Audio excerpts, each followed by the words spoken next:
أعوذ بالله من الشيطان الرجيم بسم الله الرحمن الرحيم Assalamu alaikum warahmatullahi wabarakatuh. Okay, so if anybody needs handouts, I still have more handouts here. So this is our 6th workshop on the Love of Allah series, and I'm very excited for it because this is a very important topic that we're going to be talking about inshallah today. But I'm even more excited because other than the regular Tim Hortons gift cards that I always got you, I have fun stuff this time.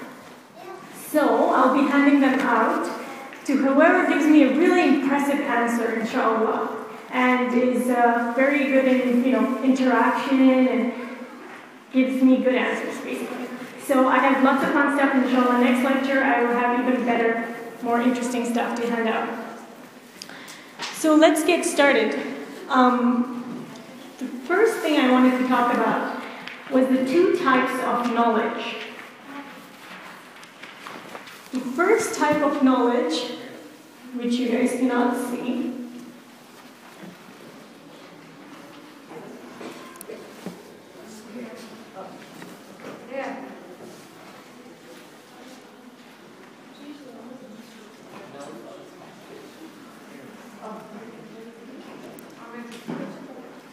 okay, anyways, so there are 2 types of knowledge. The first type is knowledge of the... Just move the slides. Okay, it doesn't show up here? No, it does. Okay. Okay. It should show up here too. Yeah, function F7. Okay, that's excellent. It does now. Okay. Okay. Bismillahirrahmanirrahim. So the first type of knowledge that we're going to talk about is knowledge of the mind. And I want you to, the main idea behind this lecture is we prepare ourselves, we're so excited about Jannah, we're like, what is it going to be like? We've talked about it, about all the great things, the great attributes of Jannah and the Jannatul Firdaus. We've talked about that, we're excited about that. But what are we doing? What are we preparing ourselves for Allah to see on the Day of Judgment? What are we doing to achieve that, inshallah? So the 2 types of knowledge that we come across in our life is the knowledge of the mind, and the second is the knowledge of the heart. Now when we talk about knowledge of the mind, it is exactly what's going on right now. I'm telling you stuff and you're putting it in your mind. And some of it goes down to your heart. It really touches you and you're like, I'm going to follow this. I'm going to make this a part of my life, inshallah. I'm going to have it, that kind of knowledge has an impact on you. Most of us are knowledge of the mind because, alhamdulillah, you've come here to acquire this extra deen of Allah, this love of Allah. But it takes a lot to become a person who has knowledge of the heart. And inshallah, slowly, you will become a person of knowledge of the heart. But I have 2 examples which will clarify the difference between knowledge of the mind and knowledge of the heart. When you have knowledge in the heart, it means 24 hours a day, 7 days a week, you're only thinking about what Allah says. So, you know that Allah has said something, and you hear that. For example, I'm telling you stuff right now which may be new to you, and you hear that, and you implement it in your life right away. Because the love of Allah is in your heart, not in your mind. So, for example, when there was a time period when women were not supposed to, hijab was not fard on them. So women did not wear hijab during the life of the Prophet ﷺ, when the ayah for hijab was not revealed. When the ayah of Surah Ahzab was being revealed to the Prophet ﷺ,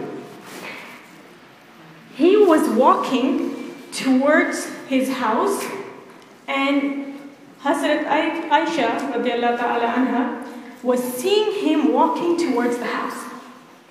So Jewairia alayhi salam is giving the revelation, Prophet ﷺ is walking towards the house, and Prophet ﷺ is reciting it with Jibreel alayhi salam. These are the verses of Surah Al-Ahzab were being revealed. Now, Aisha radiallahu ta'ala anha saw him walking. She was cooking. She had some sort of apron on. And she was hearing that Allah is saying that hijab is fard on the believing women. Now, Prophet ﷺ wasn't talking to her. He was just repeating what Jewairia was saying. So what did she do? She tore off her apron and covered her head.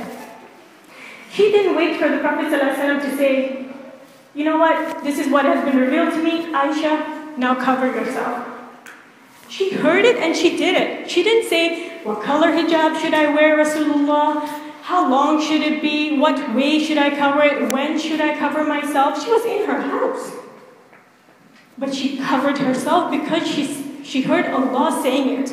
Her love was not just in the mind, she had moved the love into her heart, because now I have told you hijab is for the unbelieving women. Because Allah has said that in Surah Al-Ahzab. Are you going to keep that in your mind, or are you going to translate that into your heart? How much of the knowledge that we learn moves from our mind into our hearts? So that's a reflection. Think about that. Okay? Now the second one is a bit interesting, because none of us that do that, alhamdulillah, and I pray that you all never get into that. But drinking alcohol was not haram at some point in the life of Rasulullah. So they were allowed to drink alcohol. Alcohol was reduced. And then finally the revelation came down to Rasulullah that alcohol is haram. Now some of these Sahaba were alcoholics. They used to drink alcohol. This was a normal part of Arab culture. So what did they do? They got really worried. Okay, do you know the answer? Do you know what else they did? What else did they do?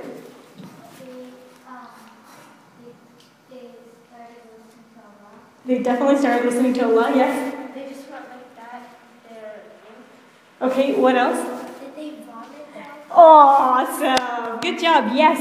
They gorged out. They went and they put their fingers into their mouth and they tried to throw out all the alcohol that was in their stomach. They weren't like, it's going to come out of my system in 24 hours and I'm not going to, consume any more alcohol.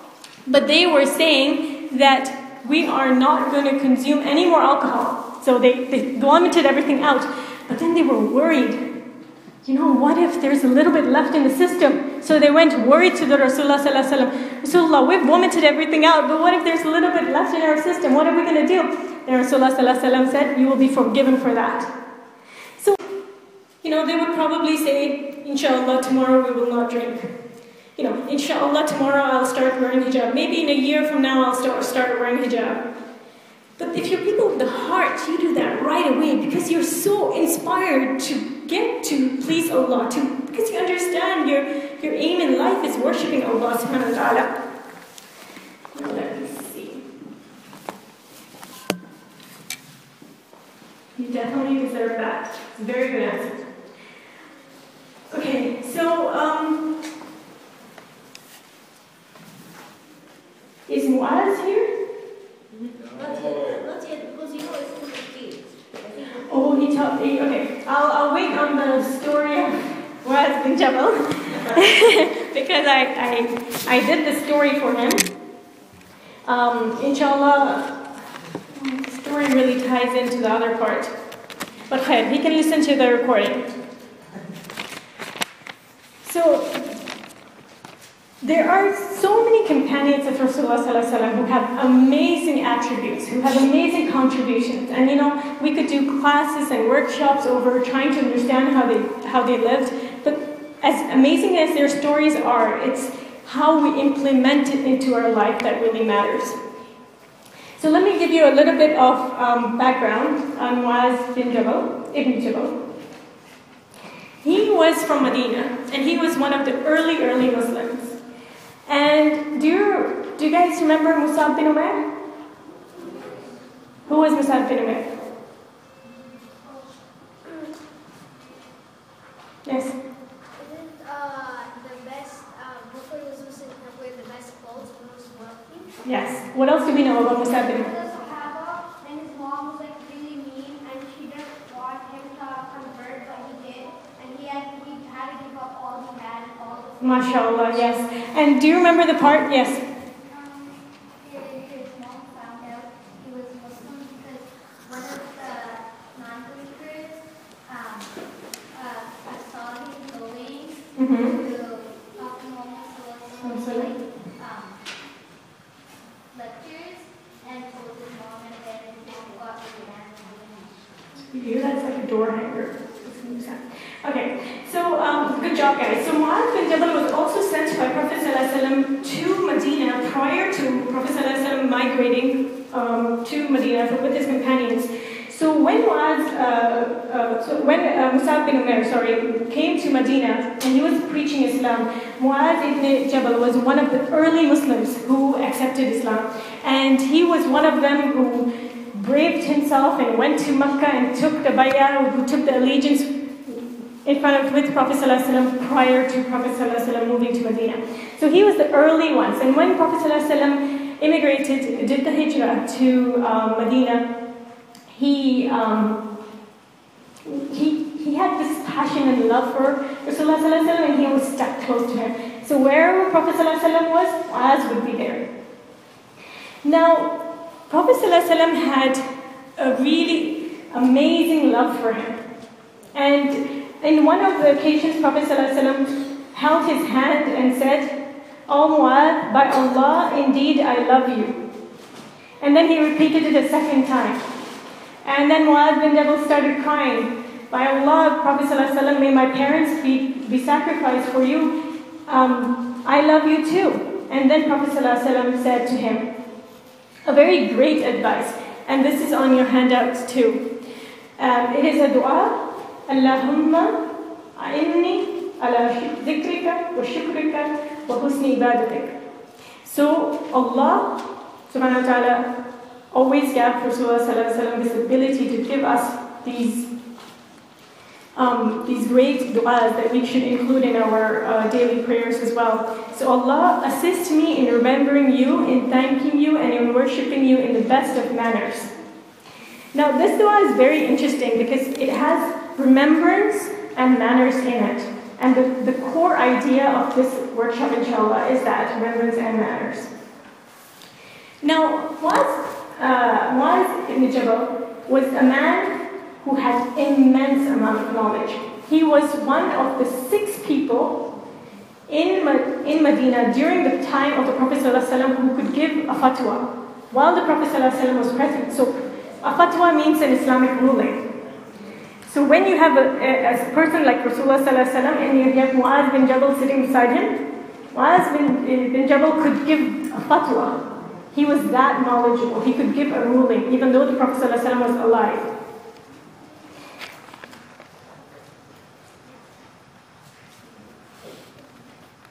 When the Prophet ﷺ died, Mu'adh bin Jabal had this passion for spreading Islam. So he wanted to go to Syria. And Umar radiallahu ta'ala stopped him, saying, "If you leave Medina, there will be no scholar left. The knowledge will leave Medina." So that was how great he was. And the speciality of knowledge that he had was to differentiate between halal and haram. Now, this is our hadith. Prophet ﷺ received a messenger from the king of Yemen who said that people here have accepted Islam and we would like you to send someone here to teach us about Islam. And so Prophet ﷺ chose Mu'adh radiallahu ta'ala. And this is the last conversation that he has with Mu'adh. And in it, the last line is very important, but I want to tell you about the whole story. He walks with him, he holds his hand and walks with him till the end of Medina while Mu'adh is going to Yemen. And he says to him, "Mu'adh, next year when you come back, you may not see me. You will only see my mosque and my grave." And Mu'adh says, he starts crying, and he says, "Will my eyes not see you again, Rasulullah? I don't want to go to Yemen." Like he knows that when he comes back, he will not see the man he loves the most. And Rasulullah sallallahu alaihi wasallam explains to him how important it is to spread the knowledge, to tell people about the deen of Allah subhanahu wa ta'ala. And Rasulullah sallallahu alaihi wasallam says to him to comfort him, which is important for us to also reflect. Rasulullah sallallahu alaihi wasallam says, "Those nearest to me are the pious, whoever they are and wherever they are." So this reflects on you as well. If you are pious, you are close to Rasulullah sallallahu alaihi wasallam. So even though Muaz ibn Jabal had left Medina and was now gone to Yemen, he was close to Rasulullah sallallahu alaihi wasallam. The next year, when Muaz bin Jabal returned back to Medina, Rasulullah sallallahu alaihi wasallam had said had come true. Rasulullah sallallahu alaihi wasallam had died, and all he saw was the mosque and his grave.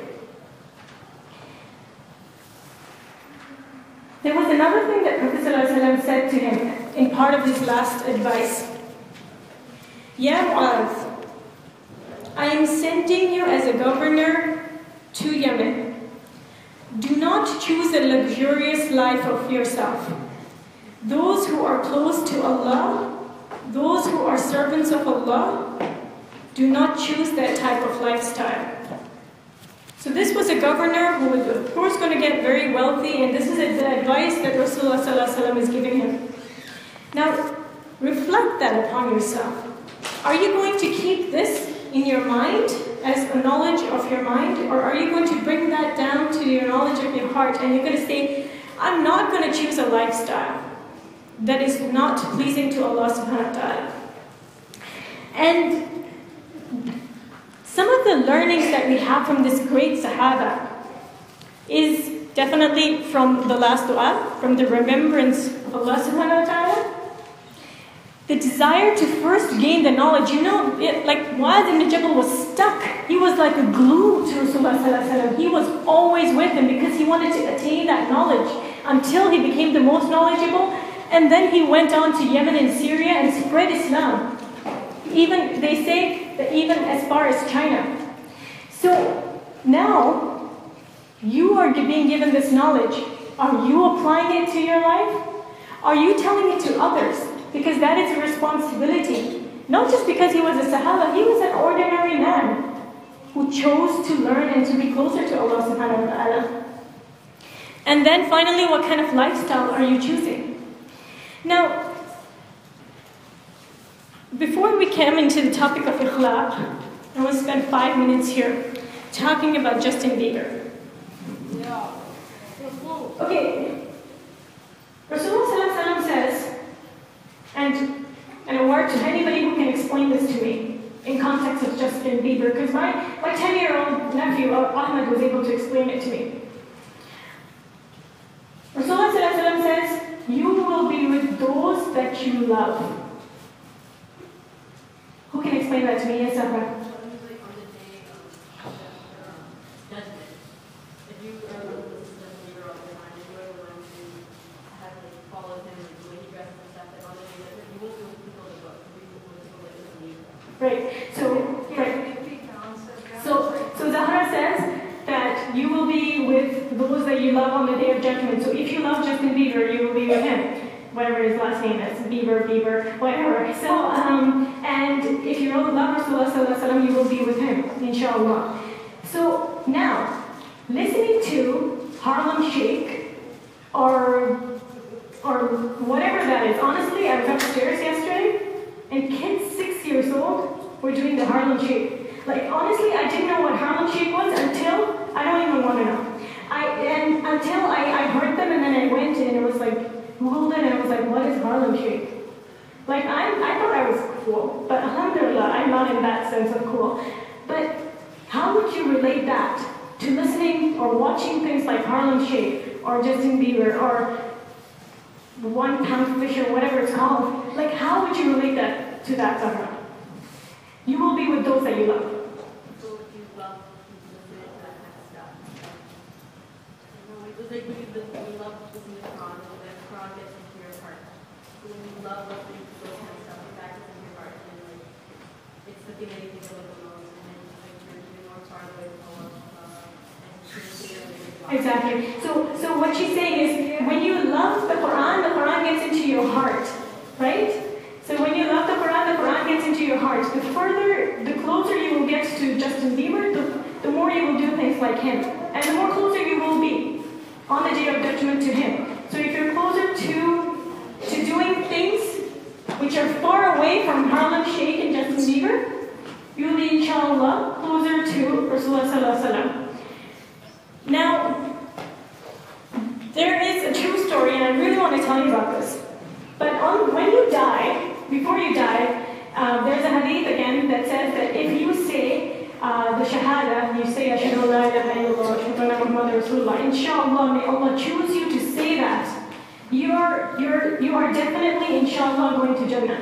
But it's so hard for people to say it because, all your life you're singing these songs and people like Justin Bieber and I can't even remember her name, but they become your role models, and even if people are sitting beside you, they're forcing you to say it. They're forcing you to say the shahada will not come out of your tongue. And you will die. All your life you have been a believer. You had done whatever, but you had focused. You had made those people your role models. In 1 minute, I'm going to tell you a story about a girl who died. She had been practicing. This is a true story about a girl in an Arab country. She was at a wedding, and she had been practicing this song, this dance, and then on that wedding, she got up, and this was the next wedding. She started dancing, and she fell off the stage doing that dance that she had been practicing, and she died. Now, when they're preparing her body for burial, you have to do the cleansing and stuff like that, and they weren't able to straighten her body. She had died in the way that she was doing the dance. Can you imagine that? Like, is this how we want our ending to be? And she will be raised on the day of judgment in that way. Is this how we want our ending to be? Because we're focusing on the next life, right? So inshallah, whatever you do in this life, the remembrance of Allah that you do continuously on your tongue, that is what is going to be, inshallah, your last statement. And inshallah, when you are in front of Allah subhanahu wa ta'ala, you will be amongst those that Allah loves, and inshallah grants Jannatul Firdaus. Yes? So what do you have to put, like, say, before, like, if you're going to die? La ilaha illallah Muhammadur Rasulullah. As easy as La ilaha illallah Muhammadur Rasulullah sounds right now, it is the most hardest thing for people who have darkness in their hearts to say. Now, we are going to get into the topic of Ikhlaq. Sorry, totally forgot that. You had mentioned Zahra of the Quran. May Allah make it easier for you. This is a really good tajweed book.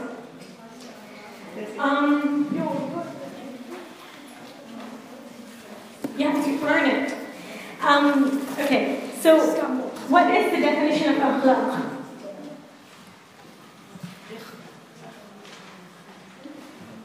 Yes. Go for it, yeah. Ikhlaq is like how you treat others. Okay, what else? Ikhlaq is many things. Oh, your manners? Manners, yes. What else? Treat yourself and also to like your manners and to pray and Right. Yes, good. Anything else? Okay. So Ikhlaq is basically how you treat others, but also, yes, your manners and your character. Rasulullah sallallahu alaihi wasallam in many hadiths has said that he was sent to us to correct our manners. Why is manners so important? Why do you think character is so important? Because, like, like, whatever you do reflects what religion you are. And True. If you have good manners, that is a great form of da'wah. Yes. also represent who you are. Okay. Now, just give you guys a bit more understanding, there's a couple of hadith that I have. Here, Allah subhanahu wa ta'ala says, Rasulullah sallallahu alaihi wasallam says, I guarantee a house in the lower portion of Jannah for whoever gives up arguing, when if he is right. Now think about this. How difficult is it for us to give up arguing when we are right? And in the middle house in Jannah for whoever gives up lying, even if he is joking. April's Fool's Day, okay? And a house for the highest level of Jannah for whoever perfects their Ikhlaq. So whoever perfects their manners. Now, how difficult is it to give up arguing when you are right? It's very hard. And the second part, the middle house, is honestly for April's Fool's Day. Right? Because you're joking around, but you're really actually making up lies to fool people. Right? And the best and the highest level of Jannah, inshallah, in Jannatul Firdaus, is whoever perfects their manners. Now, and I don't remember, but if I went to the highest level class, I think level 5, one day, and I was talking about Ikhlaq a little bit. And this is a topic that we kind of forget the most. Because we focus so much on other things. We think that, our religion is just prayer and fasting and hajj and stuff like that. But we forget that our manners, our behavior towards others, how important it is. So you have a printout of this. Rasulullah sallallahu alaihi wasallam says, he was asking his companions, do you know who is the one who is most bankrupt? They said, so bankrupt is like one who has no money, right? So they said, of course, Rasulullah, it's someone who has no money and no possessions. He said, no. Among my ummah, the one who is bankrupt is the one who comes on the day of judgment, so on the last day, with prayer and fasting and zakat. But he will have insulted someone or slandered someone, so said something false about someone, consumed the wealth of someone, so, took away money which was righteously someone else's, shed the blood of someone and beaten someone. They have all been given hasanat, so they were all doing good deeds, so their level of their scale on the right side is very heavy. But what they're going to do is, because they have done all these other bad things, like insulting people, hurting people by, spreading false rumors about them, even like physically hurting people, their good deeds would be given to the person who they have hurt. So it would be passed on to the person. And their right side would become lighter and lighter and lighter until they would be thrown into the hellfire. So when you hurt someone, that is like the worst thing that you can do to your book. We'll get into that, inshallah, the different types of hurts. But when you insult someone, hurt someone, you call them nicknames, play jokes on them, do anything. Sometimes people don't even tell you that it's hurting them. You are increasing your level of getting closer to Jahannam. Now,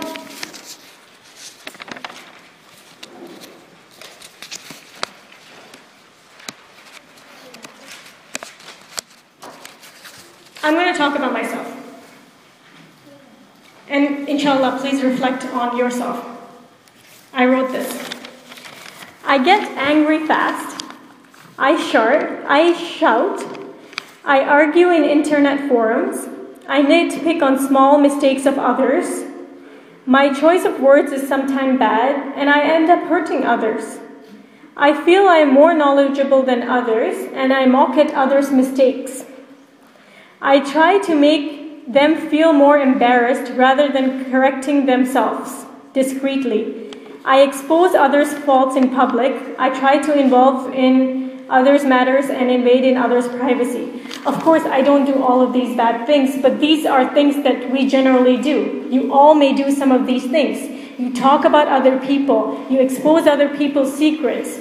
You may be hurting people. You may think you're smarter than others because of the level of knowledge that you have.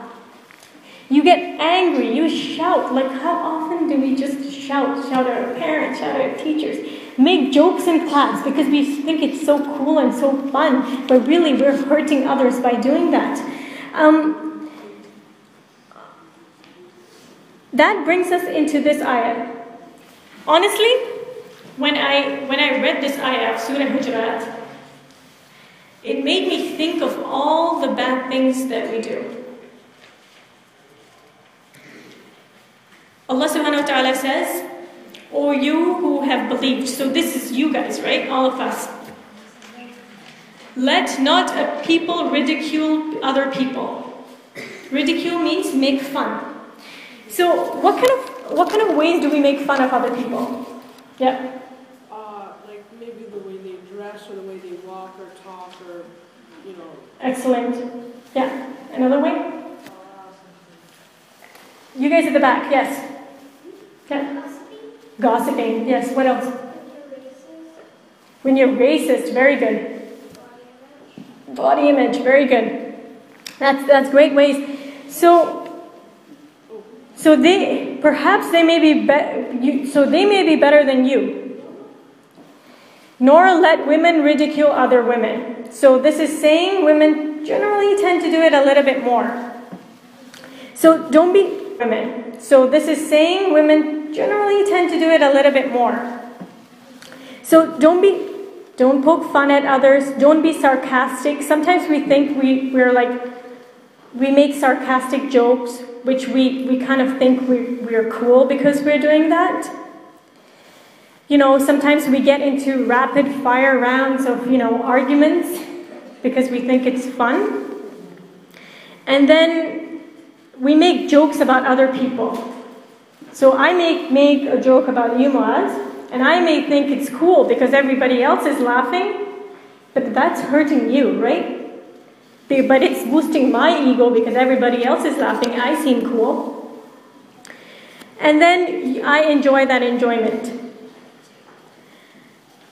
So it is important to not even insult one another or call each other by nicknames. Now, we give each other a lot of nicknames, like fat, thin, short, uncool, geeky. Isn't geeky a new word, Yahya? Geeky. Those are all nicknames that we give to people. Allah subhanahu wa ta'ala is acknowledging that is bad. Calling people by nicknames, insulting people with names that they may not like. You may think it's cool. Other people might laugh at it and you might find it exciting, enjoyable.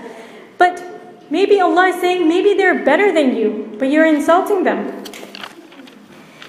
So, and there was another comment here, mashallah, about the racist thing. We tend to think that we are the cool race, right? And we make jokes about others, like Chinese people have flat noses, or we Japanese have long thin eyes. Like, we make racist jokes, and Allah subhanahu wa ta'ala is saying, do not do that.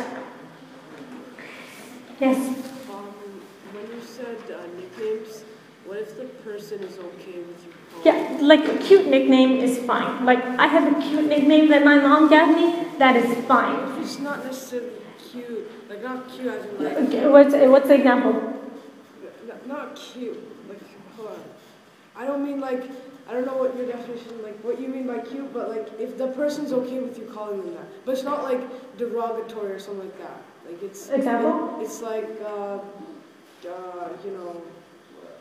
don't have an example, but like. Well, Allah subhanahu wa ta'ala says avoid it. It's not like calling them fat or short or something like that. Yeah, you know what? A lot of times when it comes to your age group, you may give me a nickname and I just out of peer pressure might just accept it, but deep down inside it hurts me because I don't like it. You know, a lot of times we also keep nicknames based on names. Like Muhammad becomes Mo and it's suddenly cool to be called Mo. Like, that is not cool. So you know, like Allah subhanahu wa ta'ala is saying, don't keep nicknames. Then don't do it. And then comes the one that really is the line. Wretched is the name of the disobedient one after his fate. So what this means is, Allah subhanahu wa ta'ala has told you something. Has told you, don't insult people, don't call them names, don't hurt them. And if you do this, after Allah has told you this, you are not amongst the ones who have Iman. So, now, if you have the knowledge in your heart, what are you going to do?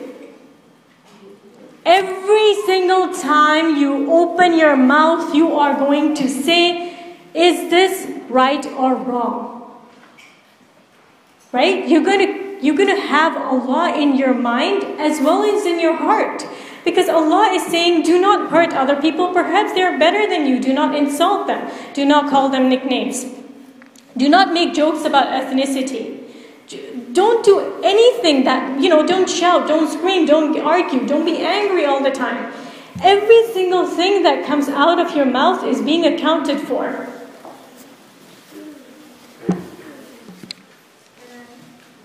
Yeah. Actually, you explained very well what is nickname, but I myself want to clarify and to some students who are not clear. Keeping nickname, like Rasulullah sallallahu alaihi wasallam's nickname was Abu Qasim, the father of Qasim, right? That was his nickname. So keeping nickname is allowed, but what she meant and what Allah subhanahu wa ta'ala meant by nickname is the name that you give to someone to hurt them, to make joke, to ridicule that person. That type of nickname should not be used. Is that clear? Okay, so there are several ways that we hurt people all the time. Okay? So we hurt our parents using our tongue. What did we learn last time? We don't even say oof. We don't say oof. We don't say oof. What was I saying? There's many different ways to hurt. Exactly. There are many different ways to hurt people, hurt your parents, hurt your teachers, hurt your siblings. You know, the best way to tell, you know, I might look really good to you guys, but the best way to tell if Sister Jewairia is good is what her family thinks of her. Her siblings think of her relatives think of her parents think of her children think of her. That is what defines me. You know, a lot of the time we look good in front of other people because we have this fake appearance in front of us all the time. But how are we with our family? You know, how are you with your siblings? How much do you argue and fight with them? How much do you insult them? How many times do you scream at your parents because you don't want to go and, you know, do the dishes or whatever? Or you're not coming for dinner and your mom has to scream 10 times to call you for dinner. Like, when you have knowledge of the heart, your heart is telling you all the time. When I read this ayah of the Quran, I literally stopped talking. I stopped talking because I was like, oh my God, what am I going to say that is not going to be right? And then what if I say it and it hurts someone? So limit your talking. You do not need to talk a lot, but when you talk, make your heart feel when you're talking. Is it benefiting your book or not? Do you have a question? Okay. Okay.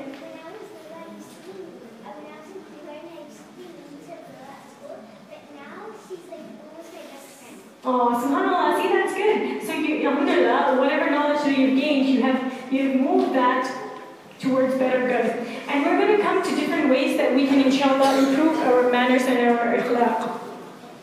So the Prophet ﷺ says the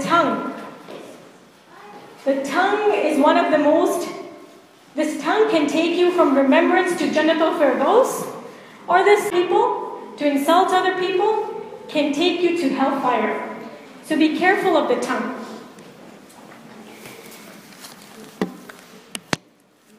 Another way of expressing ourselves is, by humbling ourselves. What is humbleness? What is humbleness? Yes. It's like, let's say it's sort of like you're humble towards something. Yeah, so it means that humbleness is an absence of pride. So it means you're so proud of yourself, you have so much ego, you're like, I am way better than you. And that is one of the reasons that causes a lack in manners, a lack in respect for other people.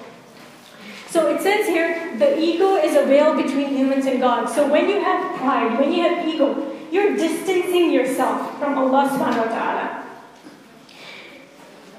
Now, this really applies to teachers, students, and teachers, siblings, and your parents.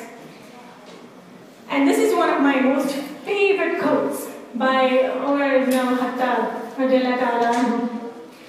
May Allah show mercy on the man who shows me my faults. Can anyone explain this? Yes. Like, if you're doing something wrong and they're like telling you what you're doing wrong and telling you how to do it better. Okay, very good job, mashallah. Is there? Okay. So may Allah subhanahu wa ta'ala show mercy on the man who shows me my faults. So this is a man who was the closest companion to Rasulullah sallallahu alaihi wasallam, and he's saying, if you come and tell me, even if you're younger than me, I'm not going to have that ego and pride and say, who are you to tell me? I am Khalifa. No, you're down to earth. You're like, alhamdulillah, Allah rewards you for telling me that I'm wrong. So when your parents are telling you that you're wrong, you're like, no, I'm right, you're wrong. That's what we usually do, right? No, I'm right, you're wrong, because as I said last time, we're usually smarter than our parents. And then the other thing, when your teachers are correcting you, you don't really care. And then when your younger siblings are correcting you, that's another issue that I find. And I kind of find it in myself too, because I have two younger twin sisters. And if they're correcting me, sometimes I'm like, hey, but I'm older than you, am I not smarter than you? But subhanAllah, look at this. If somebody is telling you something good, you should thank Allah that they have come to you to do this, and may Allah have mercy on that person. So again, this is the same thing. Your manners, your pride, your arrogance that comes in the way from being able to do that. What are the ways of improving our manners, our akhlaq? First thing, remembrance of Allah subhanahu wa ta'ala. Remembrance, it's easy, because the remembrance of Allah subhanahu wa ta'ala isn't exactly fard, right? The fard is, praying, zakat, and, fasting and hajj and stuff like that. But remembrance of Allah subhanahu wa ta'ala, as we have mentioned, is what differentiates you between being a regular Muslim and being a better one who is trying to strive to bring that knowledge into their heart. So how do you remember Allah subhanahu wa ta'ala? Somewhat different. Yes. By reading the Quran, good. Praying, good. What else?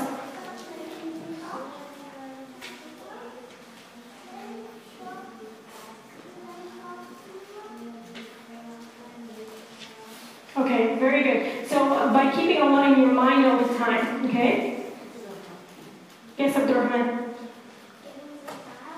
Giving zakat, that's a good way. The best way, yes. Good. Practicing being a muqim, yes. Doing sunnah, very good. I was going to say, like not just doing what you're required, but doing more than that. Very good, mashallah. And I was going to say, not just to be a regular Muslim, to be a Muslim. Okay, so one of the ways to improve your remembrance of Allah subhanahu wa ta'ala, all of those are really excellent, mashallah. But it's also, when you're not doing anything and you're going to school, you're sitting in the car and you'd rather that your mom would turn off the Quran and put on, what was that again? Gangnam style, whatever. Gangnam style, okay? And you are like, in that time period when you're doing nothing, You start the zikr of Allah subhanahu wa ta'ala. So this is a new concept that inshallah we will start now. It's learning little du'as. Or even if you're just saying La ilaha illallah Muhammadur Rasulullah repeatedly, consciously you're praising Allah, you're acknowledging He's God. You're just saying astaghfirullah. Starting from little things, that is the remembrance of Allah. Because that is the remembrance of Allah that nobody is seeing. Because only you know that you are remembering Allah in that way. Yes?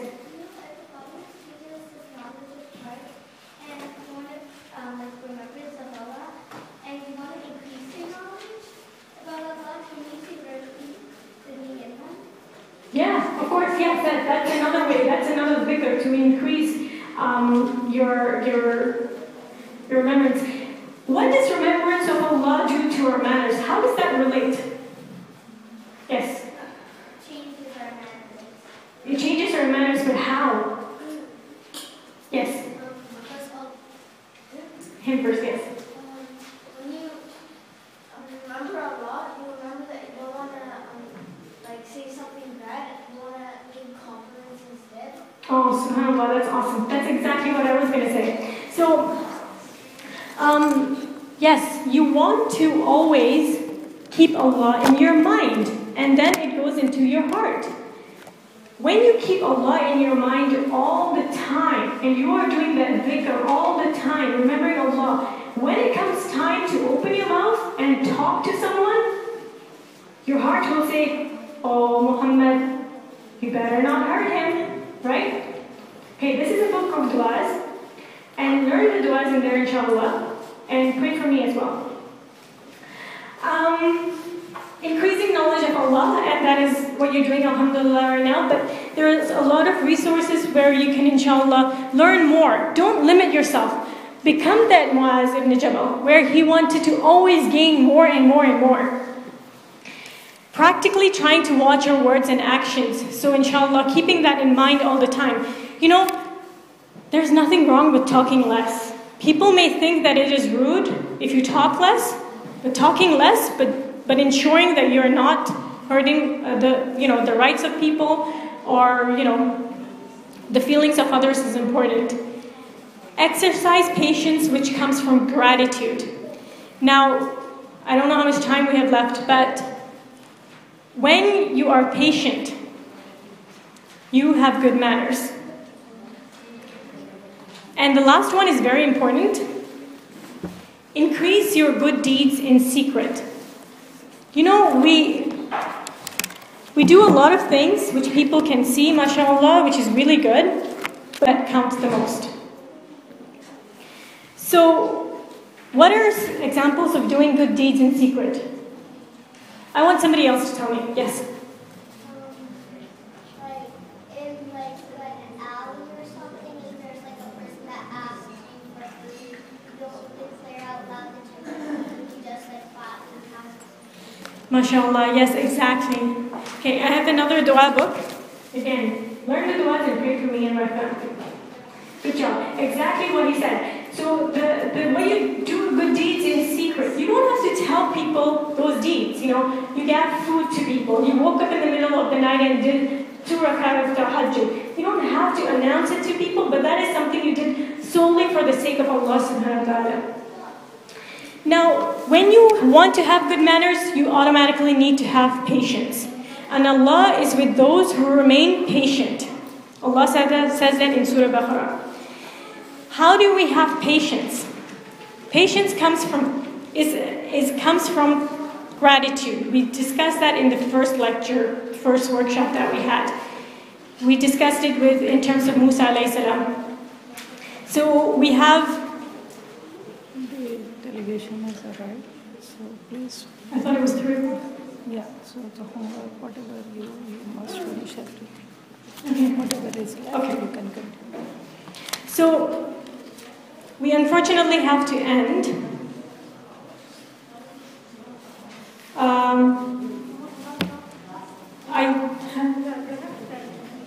Well, you said 2 to 3 minutes? I can do till 3? Okay, Jewairia, you better talk fast. Conclusion. You can conclude. So you show gratitude towards Allah subhanahu wa ta'ala using your tongue. You show gratitude, thankfulness towards Allah subhanahu wa ta'ala using your heart, and thankfulness with your deeds. So how do you do it with your tongue? When you talk to others, through zikr. How do you do it with your heart? Remembering Allah subhanahu wa ta'ala all the time. And how do you do it in your deeds? Always doing good deeds, improving all the time. You cannot stay stagnant. You have to keep elevating yourself to become better all the time. Now, so the keys to life of the heart lie in the reflection upon the Quran, so understanding the Quran, being humble before Allah in secret, and leaving sins. So you have to understand the Quran. It has to become a part of your life. You have to be humble in front of Allah subhanahu wa ta'ala in secret. So exactly what that boy said. You do not publicize your good deeds. You go and do it in secret. It's amazing that we do things, mashallah, and it's important to do it for public. But what you do behind doors, where nobody knows, only Allah knows, that is how you humbled yourself the most. And leaving sins. Now, your interaction with people, this is super important, should always be in the capacity of service.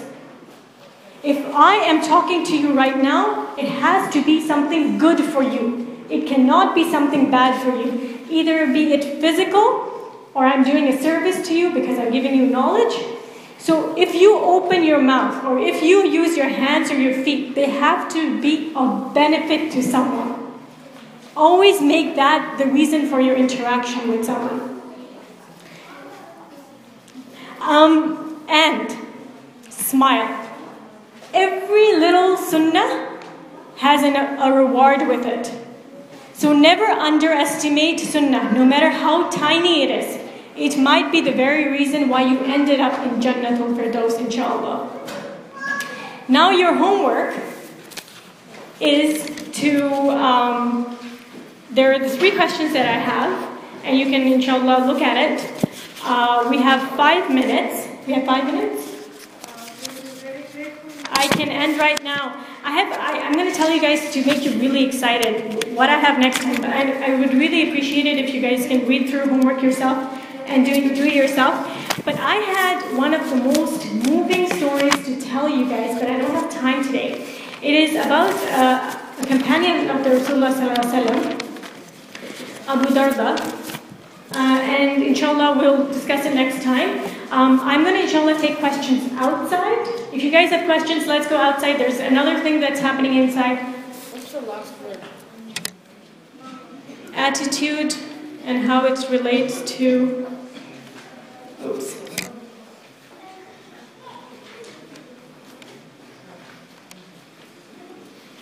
Patience. Sorry, my A+ covered that. So, Jazakallah khair for coming today, guys. And inshallah, I can take questions outside. Assalamu alaikum wa rahmatullahi wa barakatuh.